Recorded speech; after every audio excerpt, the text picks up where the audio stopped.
Do you want to feel my teat? Hey, human? The alien student desired the human man. The curious encounter.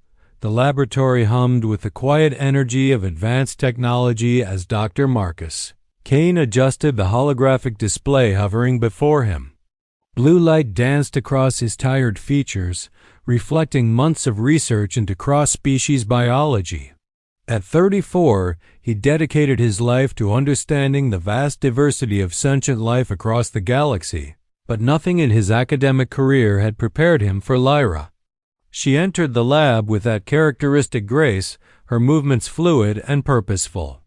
The ambient lighting caught the subtle patterns along her skin, delicate tracings that shifted from silver to violet depending on her mood.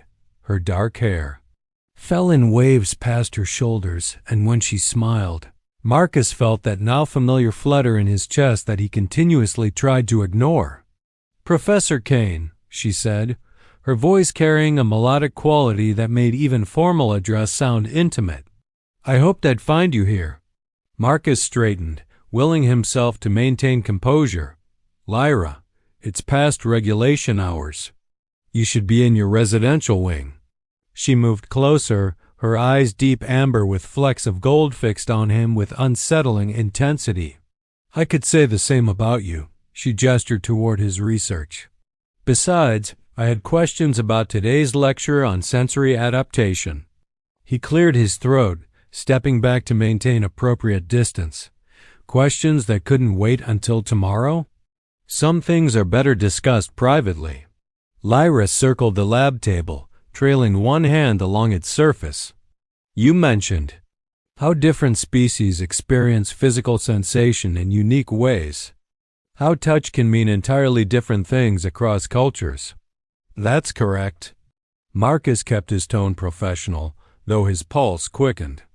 Tactile communication varies significantly.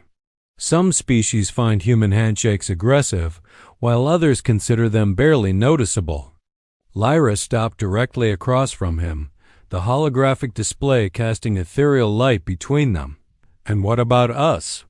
My people and yours?" She tilted her head, a gesture he'd learned indicated playful challenge. "Have you ever wondered what it would be like to truly understand how I experience sensation?" The question hung in the air, loaded with implications that went far beyond academic inquiry. Marcus gripped the edge of the table, acutely aware of how alone they were, how quiet the lab had become. "That would be." He began, his voice rougher than intended, inappropriate to explore. Lyra's lips curved into a knowing smile, her markings shifting to a deeper violet. "Would it? Or are you simply afraid of what you might discover?" Forbidden's curiosity, the following week, brought a shift in their dynamic that Marcus couldn't ignore. Lyra had requested private tutoring sessions to help with her advanced xenobiology project, and the department head had assigned Marcus without hesitation.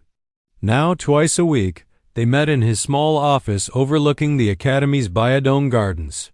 "Tell me about bonding rituals in your culture," Lyra asked during their third session, her gaze direct and unwavering. She sat across from his desk, but somehow the space between them felt smaller each time they met. Marcus pulled up reference materials on his tablet, trying to focus on the academic aspects. Human bonding is complex.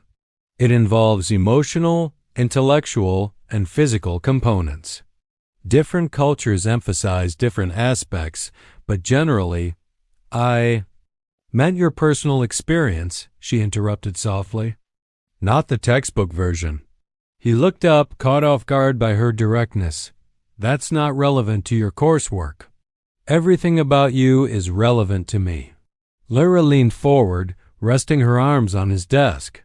Her markings pulsed gently, a telltale sign of heightened emotion among her people. "You're brilliant, Marcus. You've dedicated years to understanding species like mine, yet you maintain such careful distance." "Why?" The use of his first name sent warmth through his chest. "Professional boundaries exist for good reasons." "Do they?" She rose from her chair, moving around the desk with deliberate slowness. My culture doesn't separate intellectual connection from emotional or physical intimacy. We believe they enhance each other, create something more complete. Marcus remained seated, though every instinct urged him to stand, to move, to do something other than let her approach. You're my student. I have responsibilities. I'm a consenting adult by both our species standards, Lyra said, now standing beside his chair. And this isn't about grades or academic favors. This is about two people who share something rare. He finally looked up at her, and the intensity in her eyes made his breath catch. Lyra, I could lose my position. You could face disciplinary action. She reached out slowly, giving him every opportunity to pull away, and placed her hand over his where it rested on the armrest. The contact was electric, her skin warmer than expected, the touch sending unexpected sensations through his nerves. Do you feel that? She whispered. That's not just physical. My people can sense emotional resonance through contact. And what I feel from you. She squeezed gently. You want this too. Marcus closed his eyes, torn between desire and duty. When he opened them again, he made a decision that would change everything. He turned his hand beneath hers, interlacing their fingers. One evening, he said quietly, away from the academy. No student-teacher dynamic, no professional roles, just two people talking honestly. Lyra's markings brightened to brilliant silver, and her smile held both triumph and genuine warmth. The observatory garden. Tomorrow night, after the last tour group. No one goes there late. He nodded, already questioning his judgment, but unable to deny what he felt. Tomorrow. Breaking boundaries, the observatory garden occupied the highest level of the Academy's central tower, a circular space enclosed by transparent aluminum that offered 360-degree views of the cosmos. Artificial plants from a dozen worlds created a lush environment, their bioluminescence providing soft, multicolored light. Marcus arrived first, his heart pounding as he paced between the exotic flora. He'd changed from his usual professional attire into casual clothes, simple dark pants, and a fitted shirt that Lyra had once complimented. The gesture felt significant, like shedding his professor identity. You came, Lyra's voice emerged from the garden shadows. She stepped into view wearing a flowing garment that caught the starlight filtering through the dome, the fabric shifting colors with her movements. Her hair was unbound, cascading freely, and her markings glowed softly in the dim light. I almost didn't, Marcus admitted honestly. This is reckless. Sometimes the most important things are. She closed the distance between them, stopping just within arm's reach. Thank you for being brave enough to try.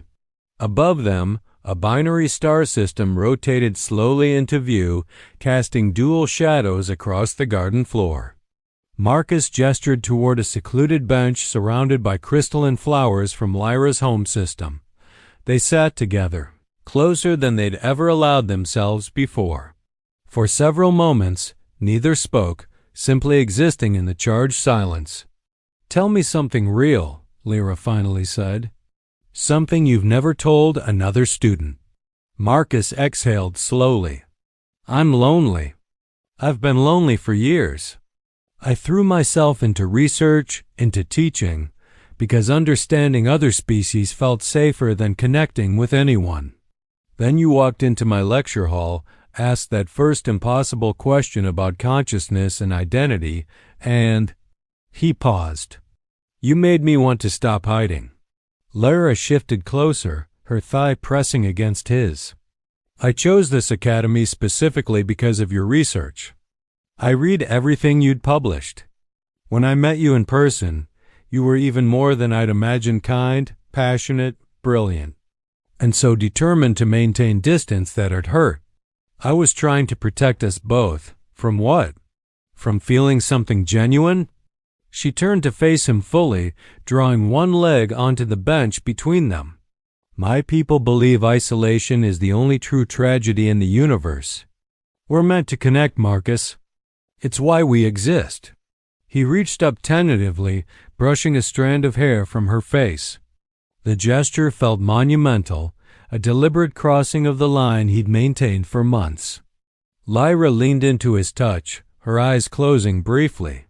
When they opened again, the gold flecks seemed to glow brighter. She placed her hand against his chest, directly over his heart. I can feel this racing. Feel how much you want to stop fighting what's between us. Lyra. Her name came out rough. Laden with months of suppressed desire, she moved with fluid grace, closing the final distance until their faces were mere inches apart. Tell me to stop, and I will. But if you want this even half as much as I do.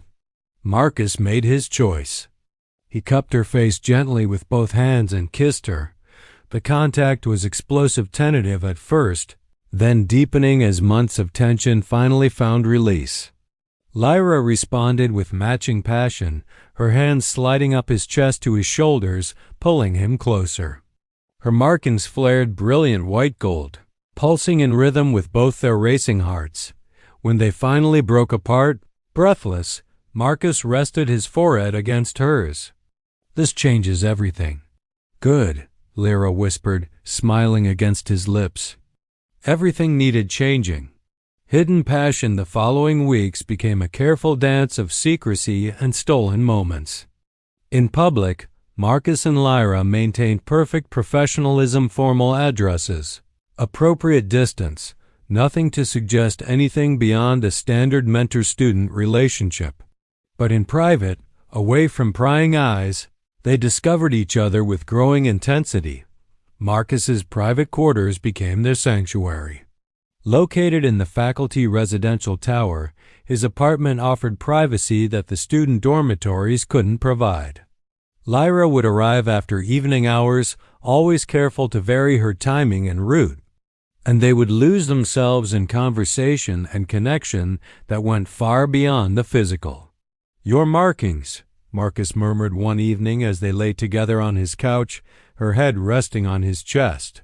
He traced the luminescent patterns along her arm, fascinated by how they responded to his touch. They change with your emotions? Among other things, Lyra said, tilting her head to look up at him. Right now, they're showing contentment, happiness. The colors are different when I'm around you than with anyone else. He pressed a kiss to her temple. What did they show? Something my people call soul recognition, she shifted, propping herself up on his chest to meet his eyes directly. It's rare. Most of us go our whole lives without experiencing it.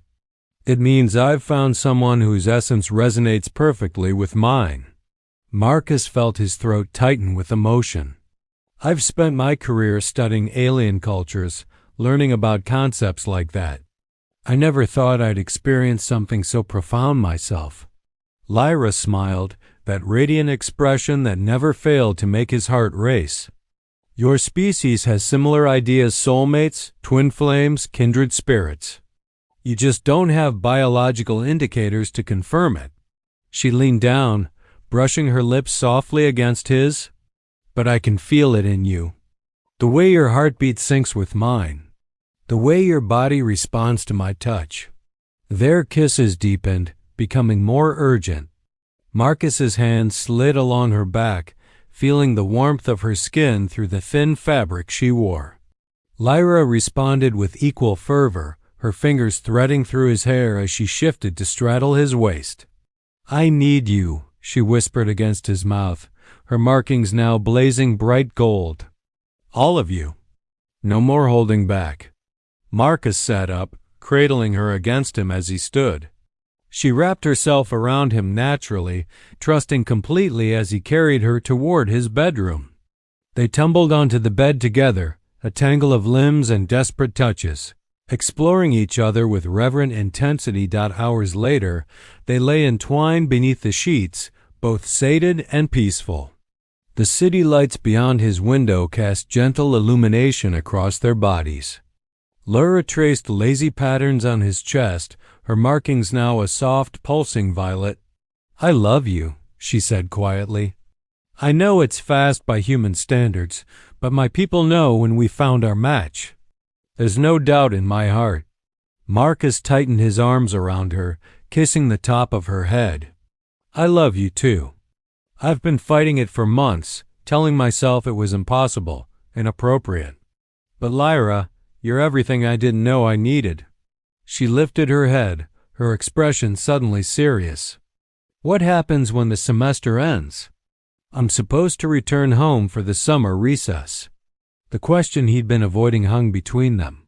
"I don't know. But we'll figure it out, together." A sudden sound from the hallway footsteps and voices made them both freeze. Marcus recognized one voice, Dr. Thornton, his department head, apparently giving a late-night tour to visiting faculty members. "Professor Kane's quarters are just here." Thornton's voice drifted through the door. "He's probably asleep, but his research lab is worth." Lyra clamped her hand over her mouth, eyes wide. Marcus held perfectly still, barely breathing, as the footsteps paused directly outside his door. After an agonizing moment, they continued past, Thornton's voice fading down the corridor. They remained frozen for several minutes after the sounds disappeared completely. Finally, Lyra exhaled shakily. "That was too close." Marcus nodded, the reality of their situation crashing back. "We can't keep doing this. It's only a matter of time before someone discovers us." "Then we need a plan," Lyra said, determination replacing fear in her voice. "Because I'm not giving you up. Whatever it takes, Marcus. We'll find a way." A new beginning. The semester's final weeks approached with bittersweet intensity.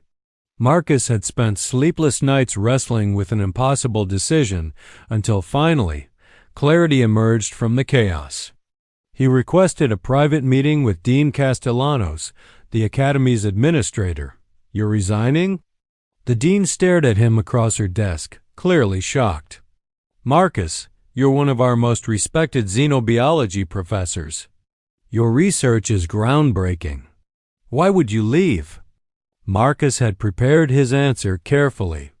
"I've been offered a position with the Independent Xenological Research Collective. They operate outside academic institutions, working directly in the field across multiple systems. It's an opportunity I can't pass up." It wasn't entirely a lie. He'd reached out to IXRC weeks ago, and they jumped at the chance to bring him aboard. The position offered freedom, independence, and most importantly, no ethical complications regarding personal relationships. The dean studied him with shrewd eyes. "This is sudden. Does this have anything to do with—" "My decision is purely professional," Marcus interrupted smoothly. "I've spent 15 years in academia. It's time for a change." She didn't look entirely convinced, but eventually nodded. "If you're certain." "We'll miss you, Marcus. You've made significant contributions here." As he left her office, Marcus felt the weight lift from his shoulders. One obstacle cleared. Now for the harder conversation. He found Lyra in their usual spot, the observatory garden where everything had begun. She stood at the transparent wall, gazing out at the stars, and turned when she heard his approach. "You did it," she said softly, reading the answer in his expression. "You resigned. Effective end of semester." He crossed to her, taking her hands in his. "Which means in 3 weeks, you'll no longer be my student, and I'll no longer be faculty. No rules broken, no ethical violations." Tears gathered in Lyra's eyes. "But I'm still supposed to return home. My family expects me to complete my studies there, eventually take a position in our planetary research division." "What do you want?" Marcus asked gently. "Not what your family expects, not what your culture dictates. What does your heart tell you?"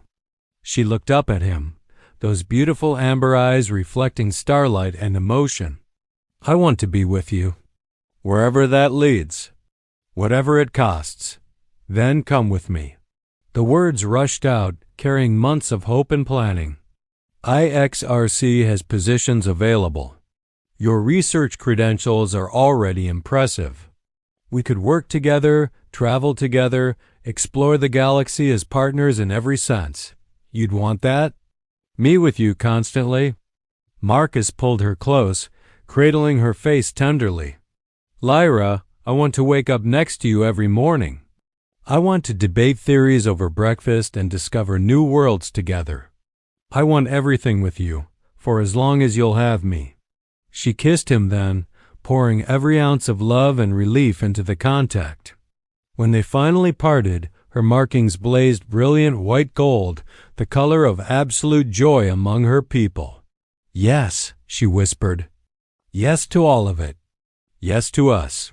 The remaining weeks passed in a blur of preparations. Marcus finalized his resignation, packed up his research, and said goodbye to colleagues who would never know the real reason for his departure. Lyra navigated difficult conversations with her family, ultimately standing firm in her choice despite their disappointment. On the final day, they stood together at the Academy's departure terminal, watching ships come and go. Their transport would arrive within the hour, carrying them toward a new life in the outer research territories. "Any regrets?" Marcus asked, his arm around her waist. Lyra leaned into him, her hand covering his heart in that gesture that had become their private language. "Not a single one. My people believe that the universe conspires to bring together those who are meant to find each other. I traveled across galaxies to attend this academy, and I found you. I spent my whole career studying connection across species," Marcus said, pressing a kiss to her hair. "I never realized I was preparing to experience the most profound connection of all." Their ship was announced over the terminal speakers. As they gathered their belongings and headed toward the boarding gate, Lyra's markings pulsed with that unique rhythm that only appeared when they were together, a visible manifestation of two hearts beating as one. 6 months later, they stood on the observation deck of the research vessel Aurora, orbiting an uncharted planet teeming with undiscovered life. Marcus reviewed scanner data while Lyra analyzed atmospheric readings, their easy partnership the result of both professional compatibility and deep personal love. "Look at this formation," Lyra called out, gesturing to her display. "I think we've found evidence of presentient civilization." Marcus moved behind her, wrapping his arms around her waist as he studied the screen over her shoulder. "Incredible. This could be a major discovery." She leaned back against him, tilting her head to receive his kiss. "We make a good team, Dr. Kane." "The best team," he agreed, "in every possible way." Outside the viewport, alien stars wheeled through space, endless and beautiful. Together they'd found something rarer than any scientific discovery, a love that transcended species, culture, and convention. A connection that proved the universe's greatest mystery wasn't out among the stars, but in the profound recognition of one soul by another. Their journey had only just begun. The end.